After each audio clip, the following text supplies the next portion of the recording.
우리 사람들은 모두가 개개인의 이익과 안녕을 위해서 살기 마련입니다.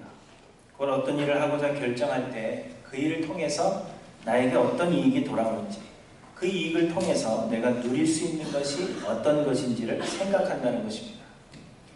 그래서 아무런 이익이 돌아오지 않거나 혹은 나에게 오히려 피해가 오고 또 피곤함을 주는 일이라면 우리는 그 일을 감당하기를 꺼려 하는 것입니다.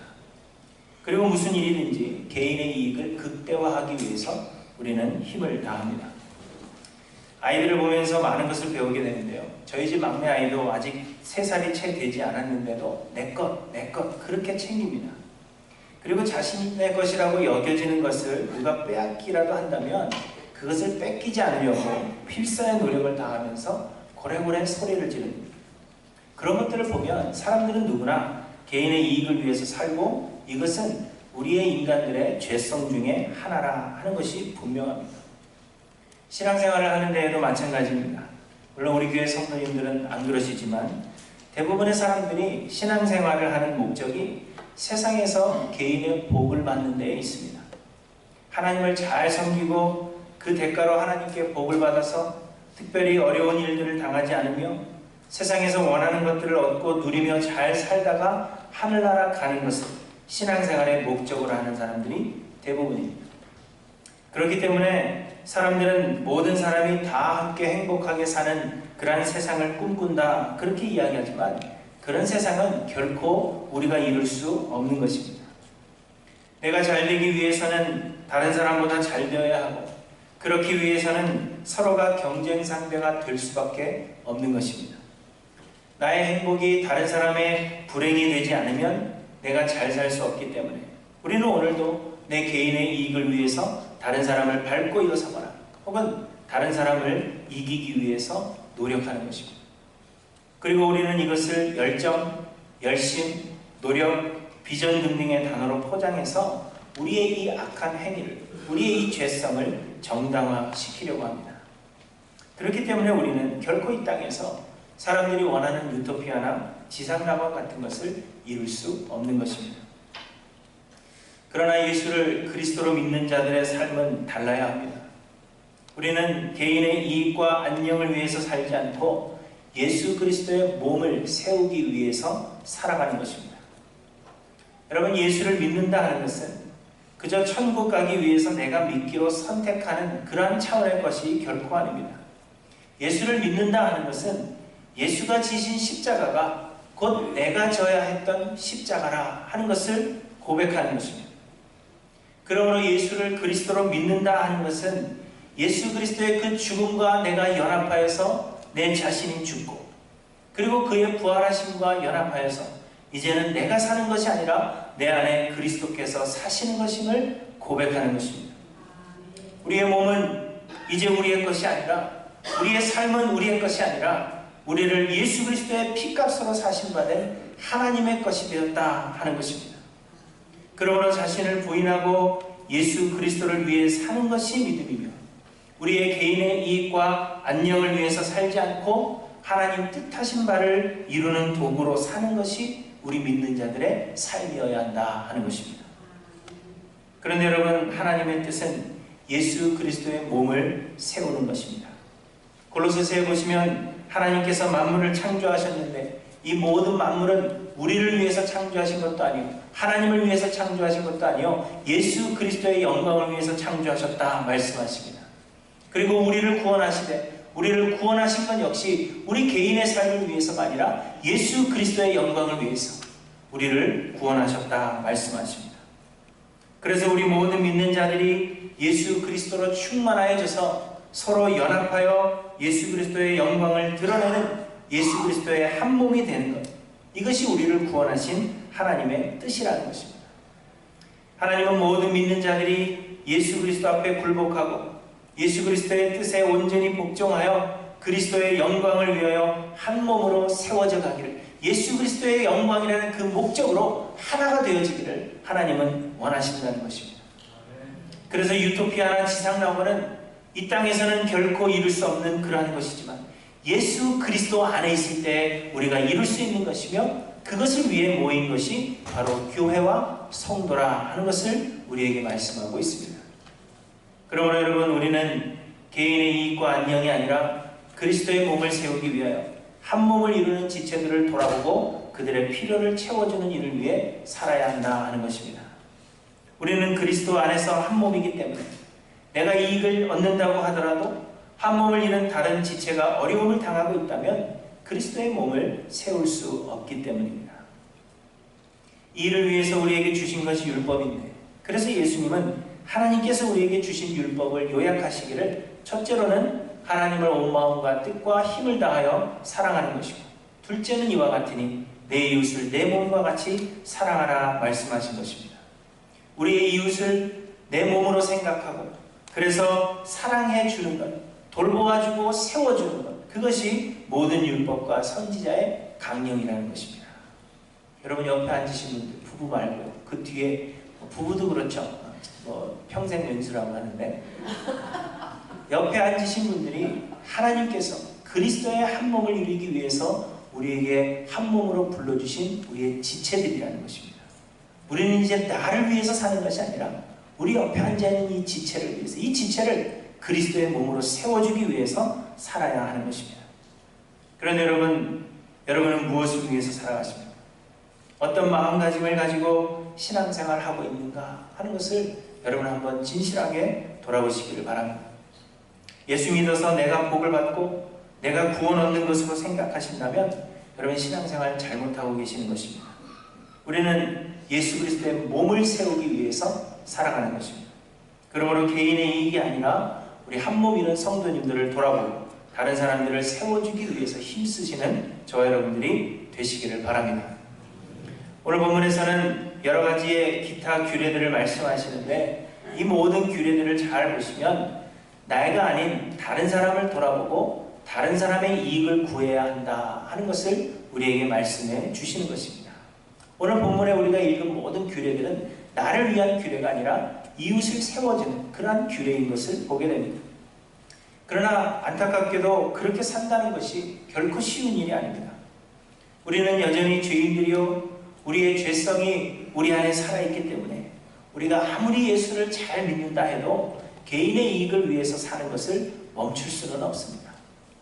그래서 오늘 본문은 이 이웃사랑에 대한 여러 가지 규례들을 말씀하신과 동시에 우리가 어떻게 하여야 다른 사람을 돌아보는 삶을 살 수 있는지, 어떻게 하여야 그리스도의 몸을 세우는 그러한 삶을 살 수 있는지 몇 가지 방법을 우리에게 소개하고 있습니다. 첫째로는 하나님께서 우리에게 주신 말씀을 통해서 끊임없이 자신을 교훈하는 것입니다. 여러 가지 교훈들을 오늘 본문을 통해서 말씀하시는 가운데 8절에 보시면 너는 나병에 대하여 삼가서 레위 사람 제사장들이 너희에게 가르치는 대로 내가 힘써 다 지켜 행하되 너희는 내가 그들에게 명령한 대로 지켜 행하라 이렇게 말씀하십니다. 문둥병이라고 불리우는 이 나병은 전염성이 강한 병으로 알려져 있었습니다. 현대의학에서는 그렇게 전염이 쉬운 병은 아니고요.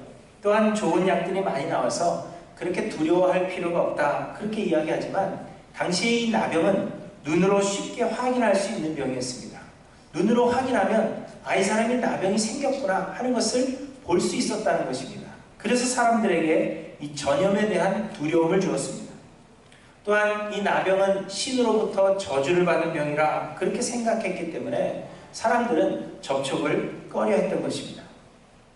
그래서 이스라엘 백성들은 나병이 생기게 되면 일반 백성들과 격리되어서 성 밖에서 생활하도록 하였으며 병이 다 낫게 되어도 여러 가지 절차를 거친 다음에 제사장에게 완치 판정을 받고 그리고 그 후에도 또다시 몸의 모든 털을 밀고 7일을 집 밖에서 거주하면서 몸과 옷을 깨끗하게 씻은 다음에야 백성 가운데로 들어갈 수가 있었습니다.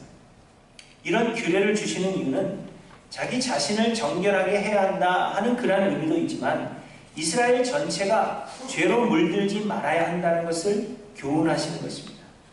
나 한 사람의 죄로 인해서 이스라엘 전체가 물들 수 있다 하는 것을 기억하여서 자신이 백성들과 격리되어서 한몸된 이스라엘에게 피해를 주지 말아야 한다 하는 것을 말씀하여 주시는 규례라는 것입니다. 그런데 오늘 본문에서 이 나병에 관한 규례를 말씀하시면서 레위 사람 제사장들이 너희에게 가르치는 대로 힘써 행하라. 그렇게 말씀하십니다. 이 나병에 관한 규례는 레위기 13장과 14장에 아주 자세하게 기록되어 있습니다. 그래서 레위 사람 제사장들이 이 레위기에 기록된 말씀대로 백성들을 잘 가르칠 것인데 그 가르침대로만 준행하기만 하면 된다는 것입니다. 나병이 발생했을 때 어떻게 해야 하는지, 혹은 어떻게 하면 그리스도의 몸을 세우는 길이 되는지 우리가 스스로 생각해서 행해야 하는 일이 아니라는 것입니다. 하나님은 이 세상 살아가는 동안에 하나님의 뜻대로 살아가는 데 필요한 모든 것들을 이미 말씀하여 주셨으며 그 말씀이 성경 안에 모두 담겨져 있다는 것입니다. 우리는 하나님이 말씀하신 것을 읽고 묵상하여 깨달아 알고 그 말씀대로만 행하면 된다는 것입니다.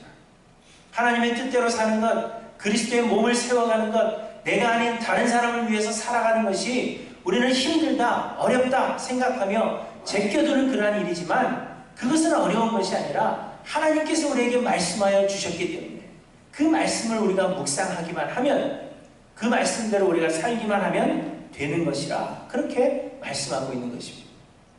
또한 9절에 보시면 너희는 애굽에서 나오는 길에서 내 하나님 여호와께서 미리암에게 행하신 일을 기억할지니라 이렇게 말씀하십니다. 미리암은 모세의 누이죠. 그런데 민수기 12장에 보시면 이스라엘이 출애굽하여 광야에서 생활할 때 모세가 구스 여인을 취하여 아내로 맞이합니다. 그러자 미리암과 아론이 이 일을 인하여 모세를 비방합니다. 그러나 미리암의 비방은 사실 모세가 구스 여인을 취한 것에 대한 비방이 아니라 하나님께서 모세에게 주신 권위에 도전하는 것이었습니다. 네가 이방 민족을, 이방 여인을 아내로 취하는 것을 보니까 너나 나나 별다를 것이 없는 그러한 사람인데 어찌하여 너만 하나님의 말씀을 들었다 하고 어찌하여 너만 명령을 우리에게 내리느냐, 그렇게 권위에 도전한 것입니다. 그로 인해서 하나님께서 미리암을 치사 미리암에게 나병이 생기게 되는데 모세는 하나님께 용서를 구합니다. 그래서 하나님께서 미리암을 용서하시지만 그럼에도 불구하고 깨끗함을 받은 뒤에도 레위기에서 말씀하신 규례대로 진영 밖에서 7일 동안 격리되어 있다가 자신을 깨끗하게 한 후에 돌아오게 된 일을 기록하고 있습니다. 그때도 하나님께서 말씀하시기를 그냥 돌아올 수 없다.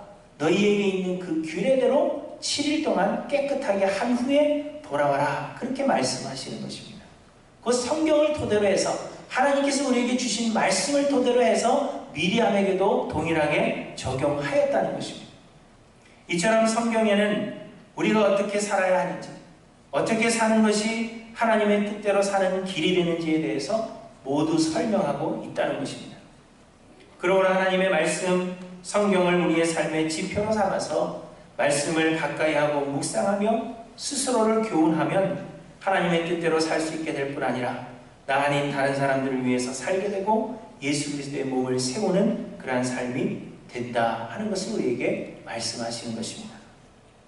여러분, 다른 데 길이 있는 것이 아니라 성경에 길이 있습니다. 성경은 하나님의 감동으로 된 하나님의 말씀이라 하셨습니다. 이 하나님의 말씀은 살아있고 운동력이 있어서 좌우에 날선 어떤 검보다도 예리하여 혼과 영과 및 관절과 골수를 찔러 쪼개기까지 하며 마음의 생각과 뜻을 판단한다. 그렇게 말씀하십니다. 하나님의 말씀은 또한 교훈과 책망과 바르게 함과 의로 교육하기에 유익하여 하나님의 사람으로 온전하게 하며 모든 선한 일을 행할 능력을 갖추게 한다. 그렇게도 우리에게 말씀하십니다. 성경은 하나님의 말씀입니다. 하나님의 말씀은 그 자체로 역사하는 운동력이 있다. 그렇게 말씀하시는 것입니다. 말씀을 읽고 우리 스스로 깨달아서 우리 스스로 노력해야 한다는 것이 아니라 하나님의 말씀에 그 자체로 운동력이 있어서 우리가 묵상할 때 우리 안에 변화를 일으키신다는 것입니다. 성경을 사모하여 읽고 묵상할 때 성경이 쓰여질 때에 감동하셨던 하나님의 그 성령이 동일하게 역사하시는 것입니다. 그래서 성경을 읽고 묵상할 때 우리 안에 죄에 대한 자각과 하나님의 은혜에 대한 확신을 주시니 변화에 대한 추구와 거룩에 대한 갈망을 우리 마음속에 허락해 주시는 것입니다. 우리가 어떤 길을 걸어가야 하는지 하나님의 성령이 말씀을 통하여 우리에게 가르쳐 주시고 또 바른 길을 걸어갈 수 있도록 우리를 교훈하신다는 것입니다. 하나님의 말씀을 가까이 하기만 하면 운동력 있고 살아 움직여 역사하시는 그 하나님의 말씀이 성령을 통하여 우리 안에 역사하시는 것입니다. 그런데 문제는 우리가 성경을 가까이 하지 않는다는 것입니다. 대부분의 성도님들이 성경을 어디에 두었는지 알지 못하다가 교회 오기 전에 급하게 성경을 찾아서 가지고 오십니다. 심지어 요즘은 전화기 앱으로 다 다운받아 가지고 다니죠. 그래서 성경을 들고 오지 않으시는 분들이 대부분입니다. 성경 읽는다고 하더라도 성경 1독 혹은 2독 혹은 그 이상을 읽었다 하는 어떤 성취감 때문에, 내가 이렇게 많이 읽었다 하는 성취감 때문에, 혹은 교회에서 냉면이라도 하나 주니까 그거 받기 위해서 이런저런 이유로 성경을 읽고는 있지만 진실하게 우리가 성경을 상고하고 묵상하지 않는다는 것입니다. 말씀은 읽고 그 말씀이 정말 그러한가 아닌가 상고하고 내 삶에 적용하기 위하여 묵상하고 내 삶의 변화를 위해서 그 말씀을 그렇게 사모하여 왜 나는 변하지 않는 것일까? 하나님 앞에 기도하며 간구하며 그러한 마음으로 성경을 읽는 사람들이 많지 않다는 것입니다. 사랑하는 성도 여러분, 여러분은 어떠하십니까? 우리가 하나님의 뜻대로 살지 못하는 것은 그렇게 살 수 없어서가 아니라 하나님의 말씀을 상고하고 묵상하지 않기 때문입니다. 하나님은 우리에게 필요한 모든 것을 이미 말씀하여 주셨고 우리에게는 능력이 없을지라도 하나님의 성령을 우리에게 보내주셔서 우리의 능력이 되어주시는 것입니다. 문제는 우리가 이 하나님의 말씀을 가까이 하지 않는다 하는 데 있는 것입니다. 여러분, 하나님의 기쁨이 되기를 원하십니까? 예수 그리스도의 몸을 세우는 그 일을 위해서 여러분 쓰임받기를 원하십니까? 하나님이 채우시는 기쁨, 그 기쁨으로 내 삶이 가득하기를 원하십니까? 하나님이 원하시는 모습으로 여러분의 삶이 변화되기를 여러분 진정으로 소망하십니다. 그렇다면 하나님의 말씀, 이 성경을 가까이 하시기를 바랍니다. 그저 성취감에 혹은 의무감 때문에 읽는 것이 아니라 성령의 역사하심을 간구하며 말씀을 상고하시고 묵상하시기를 바랍니다. 그럴 때 하나님께서, 하나님의 성령이 여러분을 도우실 것으로 저는 확신합니다. 둘째로, 우리가 다른 사람을 돌아보아서 그리스도의 몸을 세우는 삶을 살려면 하나님을 인식하며 살아가야 합니다. 13절에 보시면 해질 때 그 전당물을 반드시 그에게 돌려줄 것이라. 그리하면 그가 그 옷을 입고 자며 너를 위하여 축복하리니 그 일이 내 하나님 여호와 앞에서 내 공의로움이 되리라. 이렇게 말씀하십니다. 그리고 15절에서는 그가 너를 여호와께 호소하지 않게 하라. 이렇게 말씀하고 있습니다. 이 구절은 가난한 이웃의 물건을 전당 잡지 말고 전당 잡더라도 반드시 바로 돌려줄 것에 대해서 말씀하시는 것입니다. 왜냐하면 가난한 사람들의 물건은요, 대체적으로 그들의 생계와 관련이 되는 것이기 때문입니다. 6절에 맷돌이나 그 윗짝을 전당 잡지 말라 그렇게 말씀하시는데 이는 그 생명을 전당 잡음이니라 이렇게 말씀하십니다. 맷돌을 가지고 먹고 사는데 맷돌을 전당 잡히면 그러면 죽으라는 것과 같은 이야기라 하는 것입니다. 또한 이스라엘 백성들 중에서 가난한 사람들에게는 옷이 단지 몸을 가리는 그러한 용도를 넘어서 밤에는 그 옷을 덮고 자는 이불이 되고요, 추위를 막아주는 그러한 이불이 되어서 가난한 자들에게는 이 겉옷이 전 재산과 같은 것이었다고 합니다. 그래서 가난한 사람들의 물건을 저당 잡지 말고 전당 잡더라도 바로 돌려주라 그렇게 말씀하고 있는 것입니다. 그런데 그렇게 하는 것이, 그렇게 돌려주는 것이 하나님 앞에서 공의로움이 된다 그렇게 말씀하고 있습니다. 곧 이 일이 가난한 자들을 배려하는 것도 있지만 그보다도 하나님 앞에서 공의로운 일이기 때문에 하나님 보시기에 그것이 올바른 일이기 때문에 그리하라 그렇게 말씀하고 있는 것입니다. 또한 그렇게 하지 않으면 그가 너를 여호와께 호소한다 그렇게 말씀하고 있습니다. 동일하게 하나님 보시기에 올바른 일을 하고 하나님 보시기에 바르지 않은 일이라면 하지 않는 것이 옳다 그렇게 말씀하고 있는 것입니다. 여러분, 하나님은 영이시기에 우리의 눈에 보이지 않으시지만 그러나 하나님은 우리와 항상 함께하고 계시며 우리를 돌아보고 계신다. 그렇게 말씀하십니다. 여호와의 눈은 어디서든지 악인과 선인을 감찰하신다. 그렇게 말씀하셨고, 여호와의 눈은 온 땅을 두루 감찰하신다. 그렇게 말씀하십니다. 특별히 여호와는 가난한 자들로 대변되는 고아와 과부와 나그네들을 돌아보시며 그들을 보호하신다. 그렇게 말씀하고 있습니다. 그러므로 우리는 하나님이 보이지 않으시지만 하나님이 우리와 항상 함께 하시며 우리를 지켜보고 계신다 하는 사실을 인식하고 하나님 앞에서 사는 그러한 삶을 살아야 한다는 것입니다. 그리하면 하나님 기뻐하시는 일들을 찾아 행하게 되고 하나님의 눈과 마음이 있는 그곳에 우리의 마음도 함께 할 수 있다. 그렇게 말씀하고 있는 것입니다. 제가 여러 번 말씀드린 것 같은데요. 제 아들이 어릴 때 크리스마스 발표회를 하는데 마지막 무대 리허설을 하는데 제가 보니까 무대에서 노래와 율동을 안 하고요. 옆에 있는 친구하고 계속 장난을 하고 있는 거예요. 마지막 무대 리허설이니까 뒤에 객석은 깜깜하게 불을 다 끄고 무대만 환합니다. 그러니까 무대에서 객석을 보면 누가 앉아있는지 보이지 않는 거예요. 그래서 막 장난을 합니다. 그래서 제가 갔죠. 가서 무대 밑으로 끌어내린 다음에 너 아빠가 보고 있어. 제대로 안 하면 가만 안 둔다. 이러면서 협박을 했습니다. 그랬더니 어떻게 됐을까요?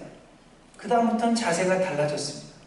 선생님을 따라서 열심히 노래하는 것은 물론이요, 율동하는데 각이 살아있어요. 그러면서 그 눈으로는, 제가 객석에서 여전히 보니까 그 눈으로는 아빠가 도대체 어디 앉아있을까? 그것을 계속해서 두리번거리면서 아빠를 찾는 그런 모습을 보았습니다. 여러분, 경찰이 뒤따라오면 아무런 잘못한 것도 없는데 경제 속도를 정확하게 지키며 가시죠. 그러면서 마치 나는 언제나 법을 지키는 모범 시민인 것처럼 그렇게 운전을 하십니다. 이것이 하나님을 인식하며 산다는 것입니다. 하나님은 우리 눈에 보이지 않으시지만 하나님이 나와 함께하고 계시고 언제나 나를 감찰하고 계신다 하는 사실을 인식하며 사는 것입니다. 우리는 최후의 심판자가 되시는 하나님 앞에 언젠가는 설 것입니다. 하나님은 우리의 행위대로, 우리의 행한 그 모든 일대로 하나님은 우리를 심판하실 것이라 말씀하셨습니다. 그 하나님 앞에 우리가 언젠가는 설 텐데 우리의 행한 일들에 대하여 심판을 우리가 받게 될 텐데 그 하나님께서, 최후의 심판하실 그 하나님께서 지금 나와 함께 하시며 나를 보고 계신다 하는 그 인식 속에서 살아간다면 우리의 삶 자체가 바뀌게 될 것이라 그렇게 말씀하고 있는 것입니다. 그런데 대부분의 사람들이 하나님을 인식하지 않은 채 살아갑니다. 하나님은 그저 먼 곳에 저 하늘나라에 계시면서 가끔 우리의 행한 일에 대하여 보고를 받으시는 분이시라 그렇게 생각합니다.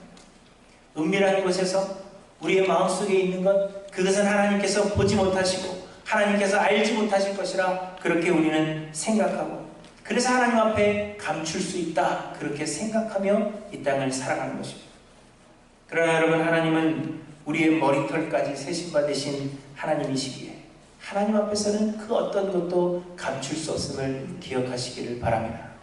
사람의 눈을 속일 수 있다 할지라도 그러나 우리를 지켜보고 계시고 우리를 감찰하시며 최후의 심판자 되시는 그 하나님은 우리가 결코 그 앞에서 감출 것이 없다 하는 것을 기억하셔서 그 하나님을 인식하시고, 그래서 사람에게 좋게 보이려는 것이 아니라 하나님이 기뻐하시는 것이 무엇인가를 언제나 생각하여서 하나님 기뻐하시며 올바르게 여기시는 그 일을 감당하시는 저 여러분들이 되시기를 바랍니다. 그래서 다른 사람들을 생각하며 세워주며 그리스도의 몸된 몸을 세워가시는 저 여러분들이 되시기를 주님의 이름으로 축원합니다.